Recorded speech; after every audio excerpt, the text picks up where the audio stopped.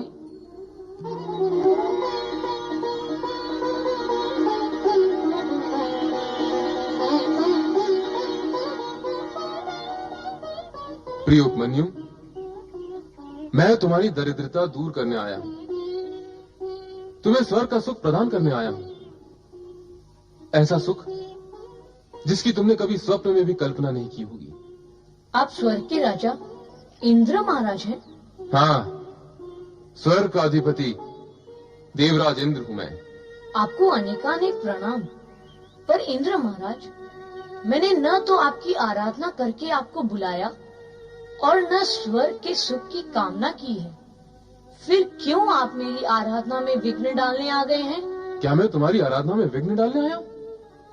अरे भोले बालक, मैं तो तुम्हारा हित करने आया हूं। पर ये तो बताओ कि तुम आराधना किसकी कर रहे हो? देवों के देव भोलेनाथ भगवान शिव की। अरे अरे अरे अरे, उस भभूतधारी भूतनाथ की आराधना कर रहे हो तुम? इंद्र महाराज, मैं यदि कहूँ कि बड़ों का नाम बड़े आदर से लेना चाहिए तो आपको लगेगा यह बालक बड़ों के सामने बड़ी बातें कर रहा है। आप तीनों लोकों में पूजे जाने वाले भगवान शिव का नाम छोटे मन और खोटे शब्दों से ले रहे हैं। अरे, बालक होकर बड़ों की भांति तर्क करता है। सत्य को समझने की ना तेरे पास आयु है ना अनुभव, फिर ज्ञान कहां से होगा? मैं तेरा हित सोच रहा हूं बालक। मेरा हित सोचने के लिए भगवान शिव को अपशब्द कहना क्या आवश्यक है इंद्र महाराज? नहीं उपमन्यु, उन्हें अपशब्द कहना मेरा अभिप्राय नहीं। मेरा अभिप्राय तो केवल इतना है कि तुम्हें यह ज्ञान दे सकूं कि शिव की आराधना में अपना समय नष्ट न करो।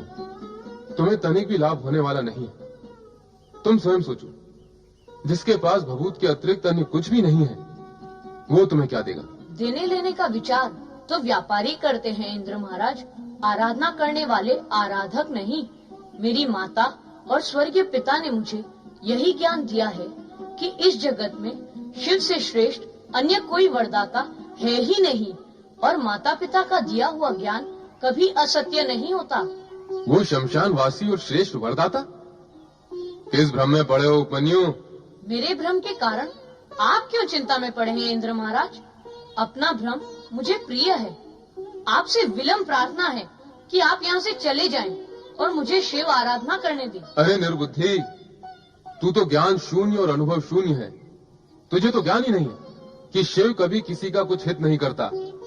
मैं स्वर्ग का सम्राट, देवताओं का राजा, स्वयं तेरे पास आया हूँ तेरे दुख निवारण के लिए, तुझे स्वर्ग ले जाने के लिए, स्वर्गीय सुख सुविधाएं प्रदान करने के लिए। और तू है कि अपनी हट पर अड़ा हुआ है। अरे मूर्ख बालक, बड़े बड़े ऋषि मुनि और ज्ञानी ज्ञानी भी निरंतर कठोर तपस्या करने के पश्चात स्वर्ग की एक झलक तक नहीं पा सकते, और मैं तुझे वहां का स्थान और सुख उपलब्ध करवा रहा हूँ। इंद्र महाराज, आप तो अपनी गरिमा भी भूल गए। अब मुझे तो लाज आती है आपसे कुछ कहते हुए। आपको उत्तर देने के लिए यदि मेरे शब्दों में कठोरता आई तो उसका प्रभाव मेरी आराधना पर पड़ेगा। कहो तो, तुम कहना क्या चाहते हो? यही कि आपने मुझे क्या कोई भूखा या लोभी पक्षी समझ लिया है? और क्या आपका स्वर्गीय सुख कोई दाना है जिसे आप बार बार मेरी ओर फेंक रहे हैं ताकि मैं उसे चुग लूं और भगवान शिव की आराधना से विचलित होकर लोभ से भरे आपके सुखजाल में फंस जाऊं? नहीं, ऐसा नहीं होगा। अब आप चाहे रहे अथवा जाएं, मैं अपने आराध्य भगवान शिव के चरणों में जाता हूँ। ओम नमः शिवाय। ओम नमः शिवाय। ये क्या? शिवजी ने देवराज इंद्र का रूप धारण कर रखा है। अब देवराज इंद्र की कुशल नहीं, मुझे तुरंत जाकर देवराज इंद्र को सावधान करना होगा। चलो नारद। नारायण नारायण नारायण नारायण नारायण।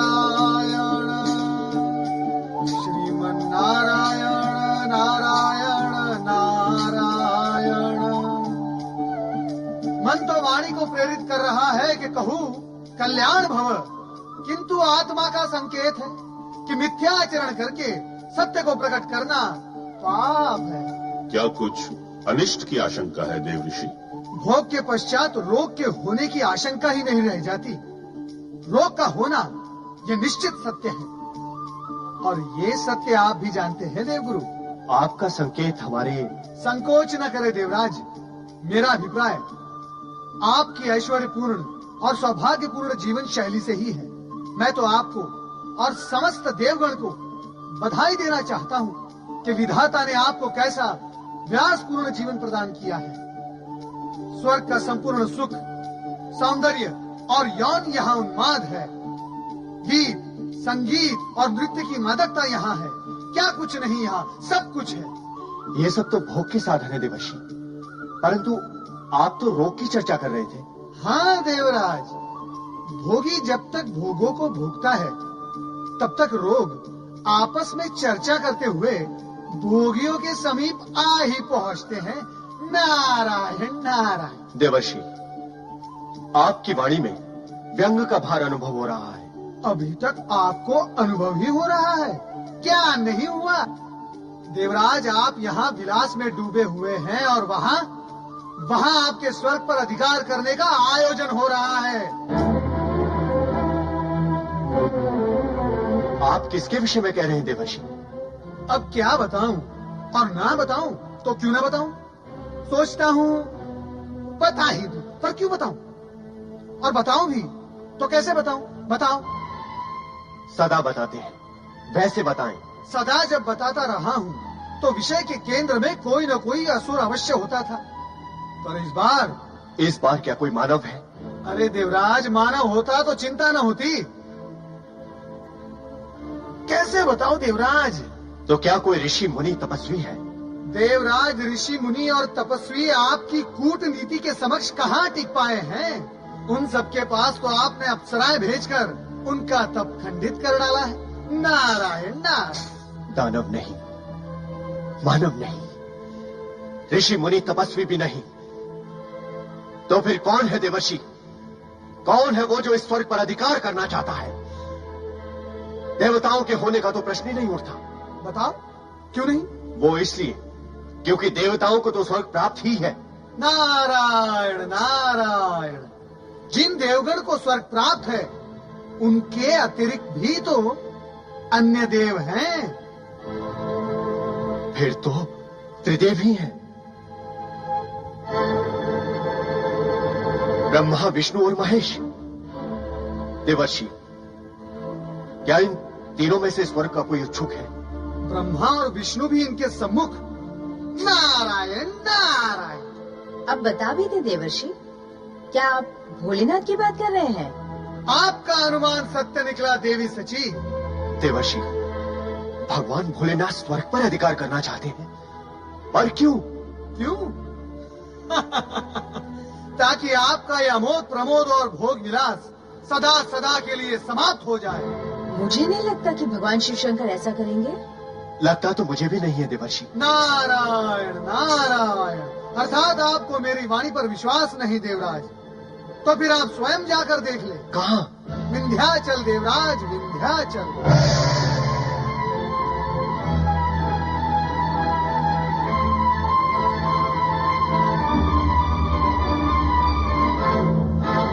गुरुदेव, ये क्या अनिष्ट होने जा रहा है?